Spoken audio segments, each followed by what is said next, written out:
Hi friends, Aira's രുചിക്കൂട്ടിൻ്റെ പുതിയ വീഡിയോയിലേക്ക് സ്വാഗതം. ഞാനിന്ന് ഉണ്ടാക്കാൻ പോകുന്ന നല്ല ടേസ്റ്റി ആയിട്ടുള്ളൊരു ബീഫ് ഫ്രൈഡ് റെസിപ്പി ആയിട്ടാണ് വന്നിട്ടുള്ളത്. അതിനായിട്ട് ഞാനിവിടെ 1/2 കിലോ ബീഫ് എടുത്തിട്ടുണ്ട്.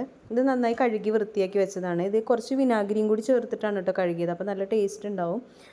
ഇനി നമുക്കിതിലേക്ക് മസാലയ്ക്ക് വേണ്ടിയിട്ട് ഞാനൊരു മിക്സിയുടെ ജാറിലേക്ക് 14 അല്ലിയോളം ചുവന്നുള്ളി ഞാൻ എടുത്തിട്ടുണ്ട്. അതുപോലെ തന്നെ ഒരു കുടം വെളുത്തുള്ളി അത്രയും എടുത്തിട്ടുണ്ട്. അതുപോലെ 2 കഷ്ണം ഇഞ്ചി ചേർത്ത് കൊടുക്കുന്നുണ്ട്. ഇനി നമുക്കൊരു 3/4 ടേബിൾ സ്പൂണോളം പെരിഞ്ജീരകവും ചേർത്ത് കൊടുത്ത് ഇതുപോലെ നല്ല രീതിയിലൊന്ന് എടുക്കാം. ഇനി നമുക്ക് ബീഫിലേക്ക് മസാലകൾ ചേർത്ത് കൊടുക്കാനായിട്ട് 1/2 ടീസ്പൂണോളം മഞ്ഞൾപ്പൊടി ചേർത്ത് കൊടുക്കുന്നുണ്ട്. അതുപോലെ തന്നെ 1 ടേബിൾ സ്പൂൺ മുളക് പൊടി ചേർത്ത് കൊടുക്കാം. പിന്നെ നമുക്ക് 1.5 ടേബിൾ സ്പൂണോളം മല്ലിപ്പൊടി ചേർത്ത് കൊടുക്കുന്നുണ്ട്. ഇനി നമുക്കിതിലേക്ക് ഗരം മസാലയാണ് ചേർത്ത് കൊടുക്കുന്നത്. ഒരു 1/2 ടീസ്പൂൺ ഗരം മസാല ചേർത്ത് കൊടുക്കുന്നുണ്ട്. അതുപോലെ തന്നെ 1 ടീസ്പൂണോളം പെരിഞ്ജീരകത്തിൻ്റെ പൊടിയും കൂടി ചേർത്ത് കൊടുക്കാം. ഇനി നമ്മൾ നേരത്തെ അരച്ച് വെച്ചിരിക്കുന്ന ആ ഒരു പേസ്റ്റ് നമ്മളിതിലേക്ക് ഇട്ട് കൊടുക്കാം. ഒരുപാട് വെണ്ണ പോലെ അരച്ചിട്ടൊന്നുമില്ല കേട്ടോ, നല്ല രീതിയിലൊന്ന് ചതയ്ക്കുമല്ല എന്നാൽ അത്ര അരയുമല്ല, ആ രീതിയിലാണ് ഞാൻ എടുത്തിട്ടുള്ളത്. പിന്നെ കുറച്ച് കറിവേപ്പില ആഡ് ചെയ്ത് കൊടുക്കുക, കുറച്ച് ഓയിലും കൂടി ഒഴിച്ച് കൊടുക്കുക. ഞാനിപ്പോൾ ഇതിൽ വെളിച്ചെണ്ണയാണ് ഒഴിച്ചിട്ടുള്ളത്.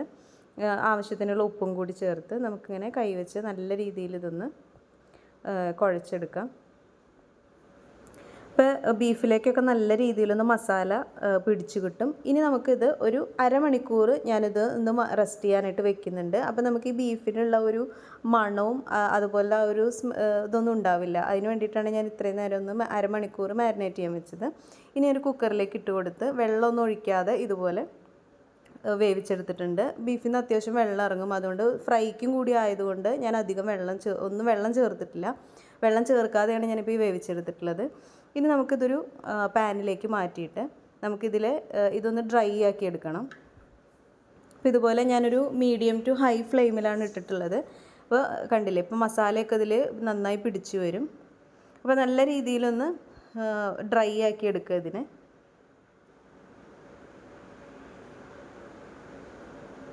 അപ്പോൾ ഇതിങ്ങനെ നല്ല രീതിയിലൊന്ന് ഡ്രൈ ആയി വന്നിട്ടുണ്ട്. ഇനി നമുക്കിത് മാറ്റി വയ്ക്കാം.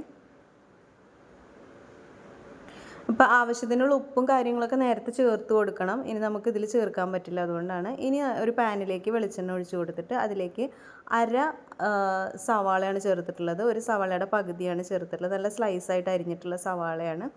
ഇതൊന്ന് ചെറുതായി ഒന്ന് വഴന്നു വരുമ്പോൾ നമുക്കിതിലേക്ക് 6 അല്ലി ചുവന്നുള്ളി ഞാൻ ചെറുതായിട്ട് അരിഞ്ഞിട്ട് ചേർത്ത് കൊടുക്കുന്നുണ്ട്. ഇത് നന്നായി ഒന്ന് ഇതുപോലെ വഴന്നു വരുമ്പോൾ നമുക്കിതിലേക്ക് നീളത്തിൽ അരിഞ്ഞിട്ടുള്ള ഇഞ്ചിയും വെളുത്തുള്ളിയും കൂടിയിട്ട് ചേർത്ത് കൊടുക്കുക. ഒരുപാട് ചേർത്ത് കൊടുക്കേണ്ട ആവശ്യമില്ല. നമ്മൾ നേരത്തെ ആ ഒരു പേസ്റ്റ് ഉണ്ടാക്കാനായിട്ട് മസാലയിൽ നമ്മൾ ചേർത്തിട്ടുണ്ട്. ഇതിപ്പോൾ ഒന്ന് നന്നായി ഒന്ന് വഴന്നു വന്നു കഴിഞ്ഞാൽ നമുക്കിതിലേക്ക് ഒരു 1/4 ടീസ്പൂണോളം പെരിഞ്ജീരകപ്പൊടി ഞാൻ ചേർത്ത് കൊടുത്തിട്ടുണ്ട്. അതുപോലെ തന്നെ ഇത് വറ്റൽമുളകാണ്, കുത്തുമുളക്, അതൊന്ന് ചതച്ചെടുത്തതാണ് മിക്സിയിൽ. അതും കൂടി ചേർത്തിട്ട് നന്നായി ഒന്ന് വഴറ്റി കൊടുക്കുക.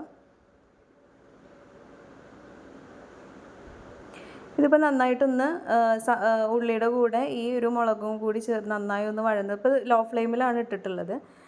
ഇനി നമുക്ക് നേരത്തെ ഡ്രൈ ആക്കി വെച്ചിട്ടുള്ള ആ ഒരു ബീഫ് നമുക്കിതിലേക്ക് ചേർത്ത് കൊടുക്കാം. ഇത് നല്ല രീതിയിൽ നമുക്കൊന്ന് മിക്സ് ചെയ്ത് കൊടുക്കാം. ഇപ്പോൾ കണ്ടില്ലേ, മസാലകളെല്ലാം പിടിച്ച് നല്ല രീതിയിൽ ഇത് ഫ്രൈ ആയി വന്നിട്ടുണ്ട്.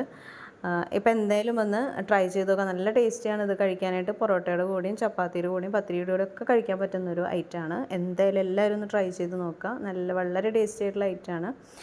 അപ്പോൾ എന്തായാലും ഇതുപോലെ ഒന്ന് ട്രൈ ചെയ്ത് നോക്കുക. വീഡിയോ ഇഷ്ടപ്പെടുകയാണെങ്കിൽ ലൈക്ക് ചെയ്യുക, ഷെയർ ചെയ്യുക, സബ്സ്ക്രൈബ് ചെയ്യുക, സപ്പോർട്ട് ചെയ്യുക. അടുത്ത വീഡിയോ ആയിട്ട് കാണാം. താങ്ക്